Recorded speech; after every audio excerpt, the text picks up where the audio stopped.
season, the excitement of it. I mean, it's on the road, unfortunately, but I mean, it's here. Game day's here. It's here. We're excited. Obviously, this day's a long time coming, since late April when I got here. Obviously, first thing I did was check the schedule and saw that we're opening up on the road to SEC opponents. And in terms of our team and our preparation, we were out here together 2 weeks ago as we started preseason, and we know a lot more about each other and about our players and what we have and what we're all about, and I feel like we're pretty prepared. I think our team is pretty confident, but knowing that South Carolina is going to present a tall challenge for sure. What's some of the things you have learned in the past 2 weeks as you've been on the field with them? Our kids are, I always kind of knew this watching, but they're obviously really skillful, but they have a really good feel for the game, right? They're intelligent, right? They know how to find the ball. They know how to find pockets of space. They play together really well, especially the veteran players.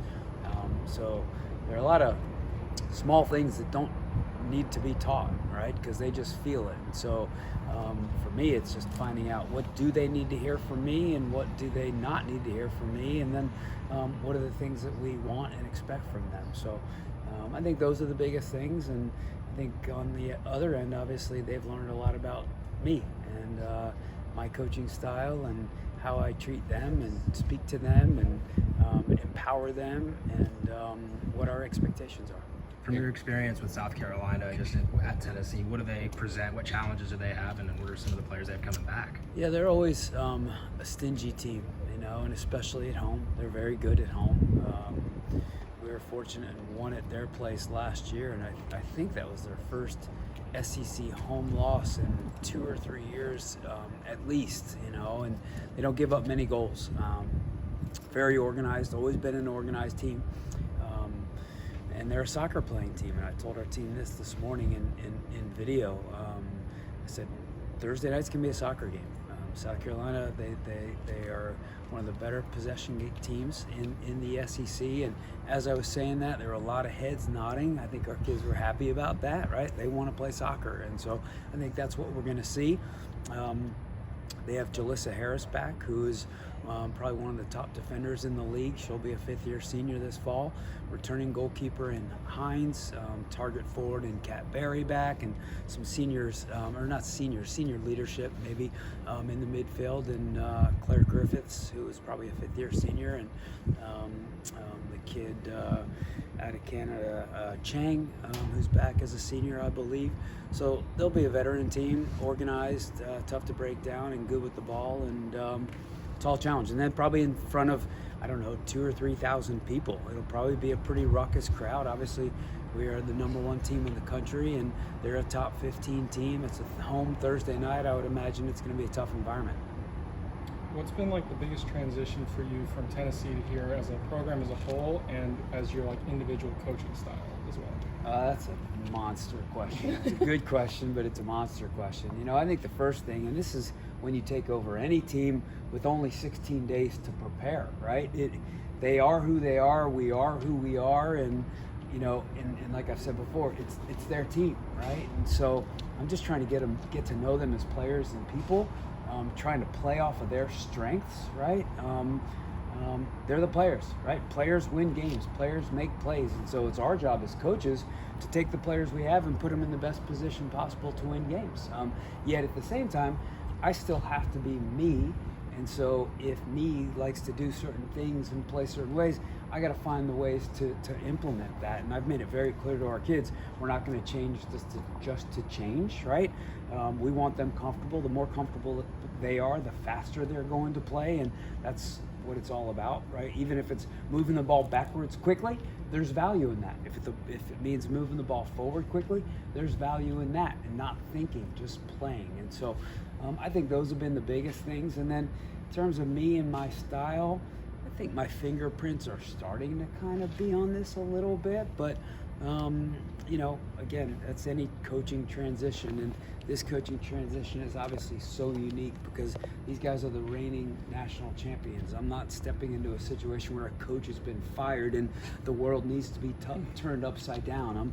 I'm stepping into a legendary shoes, a legend's legendary situation. So I've just got to tread lightly, and I've done so. And but I think at the same time, authentically, kind of put a little bit of a stamp on it. Coach, you always find out about a team on a road trip. I think road trips always test you. First 2 matches of the season are on the road, but what are you hoping to learn about them this week?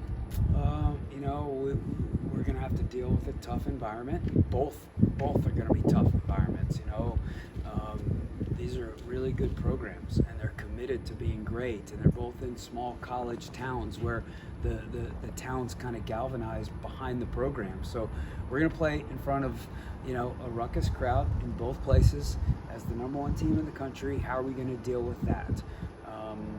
They're going to be different challenges, right? Different teams, different styles, things like that. And then we're going to face adversity, whether that is in the moment, whether that's giving up a goal, whether that's heat, whether that's fatigue, whether that's the Sunday second game factor, all of that. And within that, when you have tough moments, who are your leaders, right? Who galvanizes the team? Who grabs the team? And who's going to kind of pull people with you? And I think we know who we'd like that to be.